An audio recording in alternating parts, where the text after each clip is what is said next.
그 근대 철학자들 중에서 그 20세기 그 이후에 지금까지 완전히 되살아나는 사람이 스피노자예요. 그러니까 사실 스피노자를 모르면 서양 현대 철학, 특히 이제 그 프랑스 철학 같은 경우는 거의 독해가 안 될 정도로 강력한 힘을 완전히 살아난 사람. 이 사람도 또 역시 암스테르담에 처박혀 있었던 사람. 암스테르담에 낳은 그 두 번째 아이예요. 강력한 스피노자예요.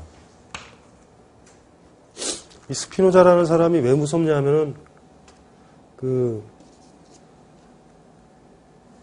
스피노자 하면 기억나는 게 뭐죠? 범신론 기억나죠? 아니, 나는 신 안 믿어. 이렇게 하고 그냥 출발하면 되잖아요.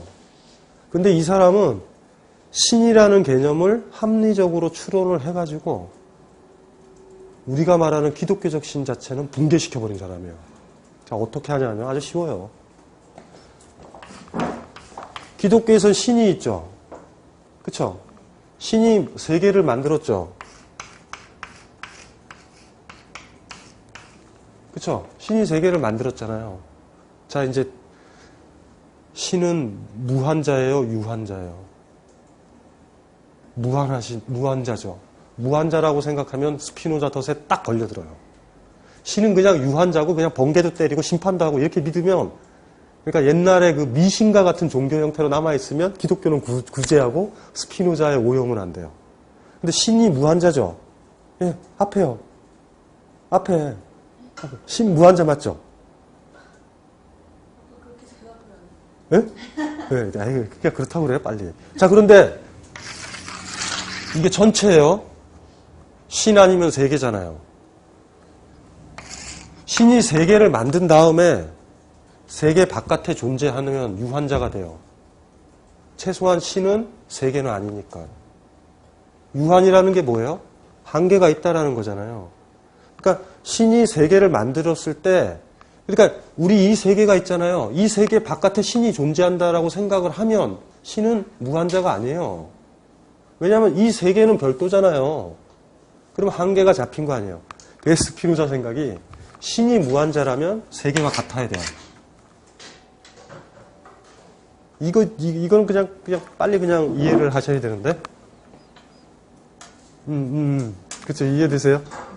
이해되세요? 뭐, 다시 해보죠, 뭐. 어렵지도 않는데. 이 전체 집합이거든요. 전체예요. 그러면은 신이 있잖아요, 신이. 그러니까 이 전체도 유한이다 이러지 마세요. 그냥 이건 전체예요. 이게 전체 세계예요. 전체 세계에 세계 이외에 별도로 신이 존재하나요, 기독교에선? 그렇죠. 내려다보시고 심판하고 계시죠. 그렇게 되면 전체는 세계 아니면 신이 이렇게 존재해야 되잖아요. 세계 바깥에 있어야 되잖아요. 그렇죠? 그렇게 되면 신은 무한자예요, 유한자예요? 유한자가 되죠. 세계는 아니잖아요. 그러니까 이렇게 스피노자 이렇게 묻는 거야. 기독교인들한테 신은 유한자야, 무한자야? 그러면 어떻게 대답하죠? 유한자일 수고, 유한자는 뭔가 문제가 있잖아요. 얘가 뭐 제우스 신같이 그렇게 하자. 무한자예요? 하는 순간 그러면 이렇게 되면 안 되니까 신은 이 전체여야 돼요. 이 전체는 또 세계란 말이에요. 이래야 무한자가 돼요. 됐어요? 딱 걸려든 거예요. 신이 있다란 거예요, 없다란 거예요? 예? 예? 본인이 세계의 일부분이죠, 우리. 그쵸? 여러분 안에 신이 있어요, 없어요? 있죠? 스피노자 입장에 따르면. 여러분 신이에요. 이 무시무시한 생각이 이제 슬슬 작동을 하는데, 그래서 스피노자는 어떻게 생각했냐면, 이 신은 만드는 자고, 이 세계는 만들어진 거죠. 그래서 여러분들이 아는 그 표현 있잖아요.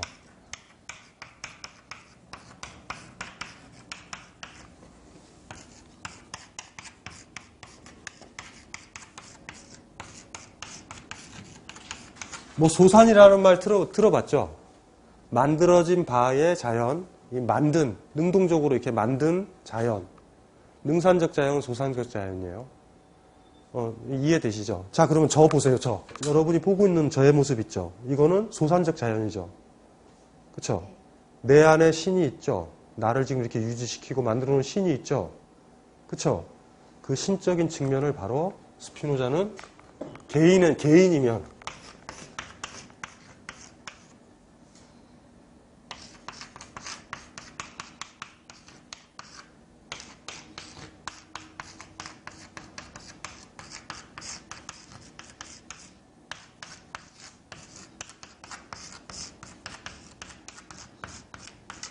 코나투스라고 부르거든요. 우리 각자의 본성은 뭐예요, 그럼? 코나투스예요. 저 코나투스가 나를 유지하고 만들고 생성시키고 이러는 게 되잖아요. 내 안에 있는 신의 측면이거든요. 이해되시나요? 그러니까 스피노자는 그렇게 이해를 하는 거예요. 그래서 결과적으로는 기독교에서 얘기하는 신이 없어져 버려요. 그리고 놀랍게도 이 세계에 존재하는 모든 것들이 신적인 힘을 다 갖게 돼요. 분배받아서 갖게 된다고요. 바로 그렇기 때문에 20세기 들어와 현대 철학자들이 스피노자를 살려내는 거예요. 왜냐하면 바로 그 코나투스를 가진 사람들끼리 연대도 할 수 있고 혼자서 저 코나투스가 죽으면 뭔가를 생산해내고 만들어내고 그런 것들이 죽으면 나는 죽는 거죠. 왜냐하면 여러분 눈에 보이는 저는 그 결과물이잖아요.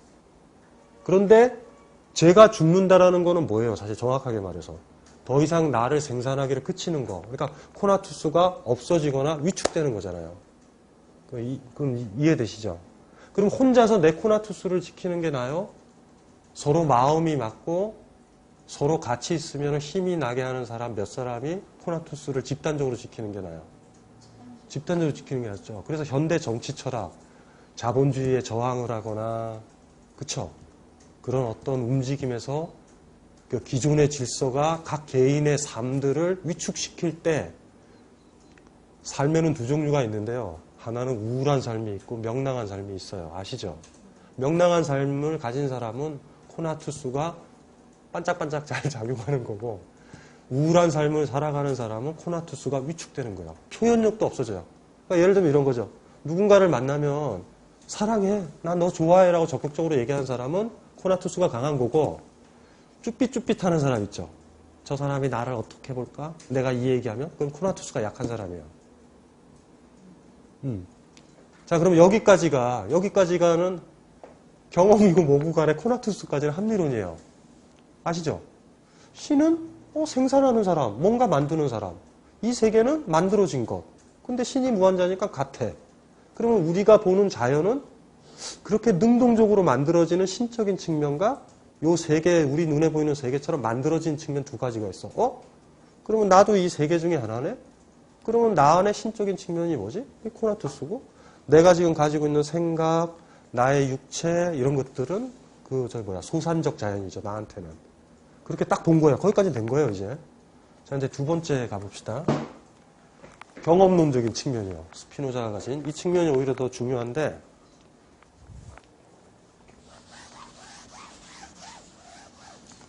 스피노자가 지향하는 게 뭔지는 아시겠죠? 명랑하고 건강하고 활력 넘치는 삶이에요. 왜 21세기에 이게 왜냐하면 아시죠? 뭐 신자유주의 퍼지면서 정리해고 많이 되고 비정규직 늘어났을 때 그 사람들의 얼굴에 우울함 알죠? 전 세계적으로 그렇거든요. 당연하죠. 왜냐하면 신자유주의라든가 이런 자본주의 세계화는 20세기 후반부터 생겼으니까. 그럴 때 누굴 찾아오겠어요? 스피노자를 다시 찾아오는 거예요. 지금 그런 자본주의의 거대한 움직임 있죠. 그런 것들이 결과적으로 각 개인들의 코나투스를 억제한다라고 보고 있으니까. 그래서 이제 우리가 읽어내는 건데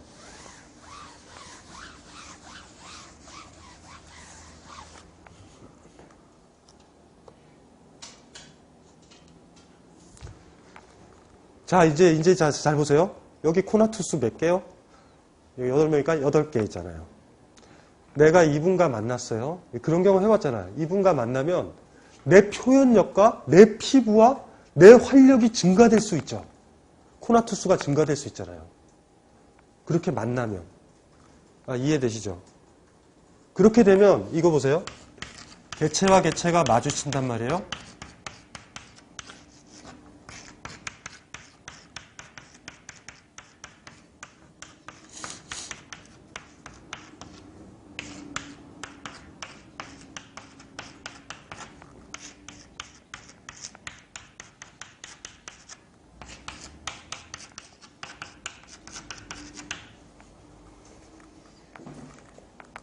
어떻게 해야 되죠?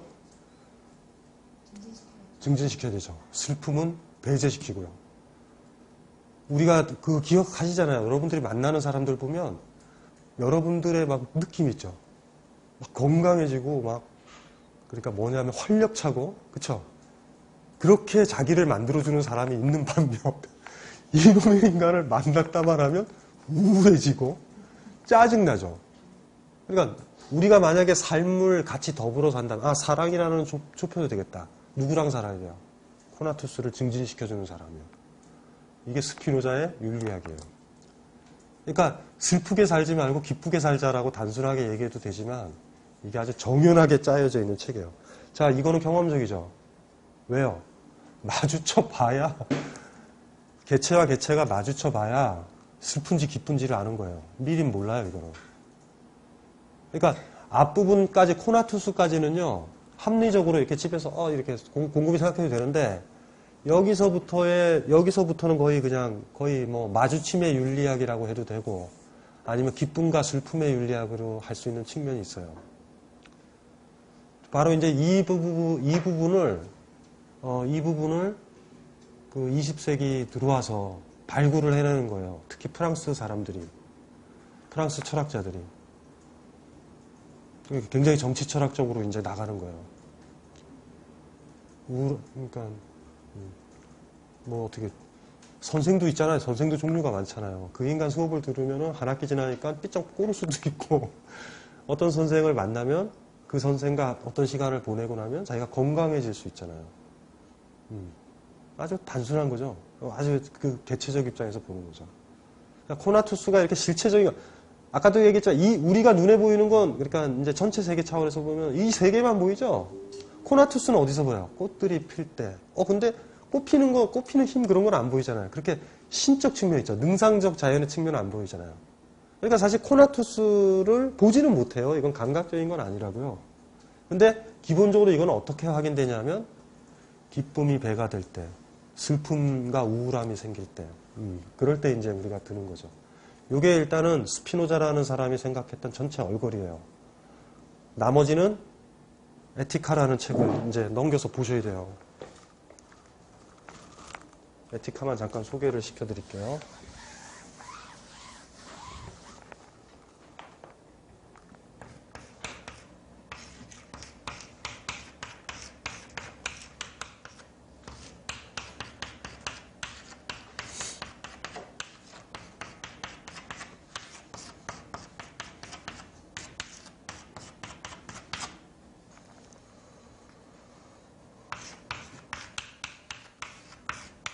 스피노자의 주저거든요.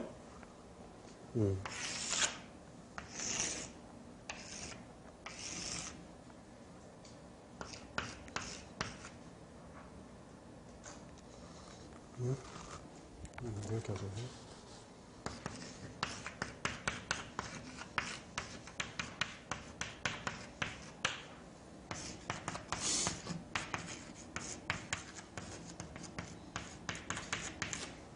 코나투스와 기쁨과 슬픔에 대해서는 3부서부터 읽으시면 돼요. 종교를 가지셨나요? 종교를 갖지 않은 사람들은 1, 2부를 읽을 필요가 별로 없어요. 3부서부터 읽으면 온갖 가지 감정이 있죠. 기쁨과 슬픔의 버라이어티예요. 가장 기초적인 감정은 기쁨과 슬픔이죠. 슬픔 중에 종류가 많죠. 우울, 기타 등등 많죠. 그래서 대략 우리가 드는 감정 한 70 몇 가지가 막 분석이 돼 있어요. 제가 봤었을 때도 지금 우리 사람들 중에서 예민한 사람도 자기한테 나타나는 감정이 기쁨과 슬픔으로 다 환원이 되지만 복잡한 감정들 있죠. 기쁨도 종류가 많잖아요. 이게 뭐니까 막 막 쾌활해지는 기쁨도 있지만 조용하게 기쁜 거 있죠. 그러니까 미소 지으면서. 그러니까 그런 가지수로 따지면 70몇 가지인가 있어요. 이 2, 3, 4, 5부서부터 그 감정에 대해서 나와요. 때때로 그래서 저도 섬세하지 못해서 그거 딱 보면 이게 뭔 감정이지? 그렇게 보이는 것도 있어요. 그래서 사실은 에티카라는 책은 국내에서 지금 번역이 돼 있고 강영계 선생님이 번역한 게 최근에 개정판을 내셔서 훨씬 좋아졌거든요. 네? 하드카바로 이렇게 서강사에서 나온 책이 있어요. 최근 책인데. 그래서 뭐 막 독실한 크리스찬이 아니면 1, 2부 잽싸게 제끼고 3부서부터 감정 코나투스 얘기 나오는 데서부터 읽으면 그게 더 도움이 될 거예요 아마. 1, 2부는 읽지 마세요. 그 암스테르담 시절에 아직도 기독교가 지배했던 시절 있죠. 그 시절에는 의미가 있는 것 같은데 뭐 아까 얘기는 뭐 어렵지 않잖아요. 사람이 마주쳐 봐야 저 사람이 나의 코나투스를 증진시키는지 약화시키는지 안다라는 그게 무슨 말인지 아시죠? 무슨 말인지 알면 3, 4, 5분은 그냥 읽으면 돼요. 근데 저거 읽을 때 좀 힘든 거는 뭐가 힘드냐면 우리가 감정에 섬세하지 못하다라는 거. 도대체 이게 뭐지? 뭐, 예? 그러니까 지금 기억도 잘 안 나는데 너무 유사한 감정을 나타내는 단어들이 막 나열되니까. 그러니까 저거를 좀 따라서 여러분들 감정과 이렇게 대조를 해가지고 아마 읽으면 여러분들한테도 에티카 그대로 윤리학, 그러니까 삶의 윤리학이죠. 그걸로는 기능을 할 거예요. 그러니까 나중에 배울 칸트식의 윤리학은 아니에요. 네가 행하는 것이 네가 배고파 죽는다고 하더라도 보편적 입법에 맞게 숭고하고 경건하게 도덕적으로 살아야 돼. 이런 거는 아니에요. 그 스피노자 윤리학은 칸트 윤리학에서 제일 멀어요. 뭐 그런 건 없어요. 미리 정해진 거 없어요. 이거는 마주치고 자기의 코나투스가 증진되면 그 증진되는 방향으로 삶을 유도하는 거. 예. 그래서 지금 아까도 얘기를 했지만은 스피노자한테서도 아무리 합리론자라는 그런 얘기들을 하더라도 실질적으로는 혼자 생각으로 꾸려나가는 논증 구성이 있고 결코 혼자서는 못 꾸려나가는, 그러니까 경험을 통해서만 코나투스가 증진되는지 안 증진되는지를 확인하잖아요. 그런 영역이 존재를 해요. 그래서 그냥 도식적으로 그냥 스피노자는 합리론자다 이러면은 뭔 얘기만 해야 되냐면 아까 그 신 얘기죠. 그 얘기만 하고 그만둬야 돼요. 근데 왜 이 책 제목이 에틱하겠어요? 왜 윤리학이겠어요? 뭐 얘기하려고? 신 얘기하려고? 아니에요. 이 책은 뭐니 해도 3, 4, 5부를 얘기하는 거예요. 그래서 때때로 이제 미국 같은 데 보면 선집본에 스피노자에 이렇게 선집할 때 보면 1, 2부만 기록하여 있는 책을 보면 제가 짜증이 나요. 1, 2부에는 윤리 얘기가 없어요. 그러니까 어떤 마주침, 기쁨, 우리가 공감하는. 근데 사실은 실질적으로 선집을 하려면 3, 4부나 5부. 나중에 한번 도전해 보세요. 근데 만만한 책은 아니에요. 어렵다고요. 많이. 그래서 그 프랑스 철학자 베르그송 알죠? 베르그송. 베르그송의 한 유명한 말이 있잖아요. 이 세상 모든 철학자한테는 스피노자의 철학과 그 각자만의 철학이 있다. 스피노자는 중요해요. 영감의 서양 철학에서 가장 중요한 사람 중에 하나예요. 우리 시대에는. 나중에 어떻게 될지 몰라요. 나중에는 어거스틴 읽을지도 모르겠는데 지금은 어쨌든 간에 20세기 들어와서 지금 우리 작가들이 쓰고 있는 인문학자들이 지금 현재적으로 작업하고 있는 많은 선생들이 다 스피노자주의자라고 해도 돼요. 그러니까 스피노자를 이해하는 묘미는 또 그 감각이 있어야 되는데 아까 옥함은 어땠어요? 신이 있고 개체 이렇게 만들어지고 그쵸? 그리고 그 신이 개체가 살아나갈 때도 계속 살 수 있게 힘을 준다 그랬죠. 그 신을 확 끌어당겨서 개체에다 쑤셔 넣어야 돼요. 그러니까 내가 신이에요. 근데 나한테는 신 아닌 측면도 있죠. 그 결과물인 측면도. 이거 진짜 재밌는 거죠. 결과적으로는 그렇게 해가지고 묘하잖아요. 신을 무한자라고 그랬더니 반전이 벌어져가지고 우리한테 신적인 게 있고 너희들 각자 신적인 거 찾아서 살아라. 이게 스피노자가 우리한테 하는 거예요. 근데 이놈의 신적인 게 만나봐야 한다고요. 머릿속에서 저 사람 만나면 즐거울 것 같다. 통용이 돼요? 저 사람 만나면 개판일 것 같다. 기분 우울할 것 같다지만 만나면 또 다른 사람이 있잖아요. 그러니까 이거는 미리 결정이 안 돼요. 그게 스피노자예요. 스피노자 매력 있나요? 스피노자는? 그래서 여러분들이 그래서 20세기적 자손인 거예요. 우울한 삶을 사는 거예요, 요새? 우울하죠. 우울하면 스피노자가 매력적으로 오죠.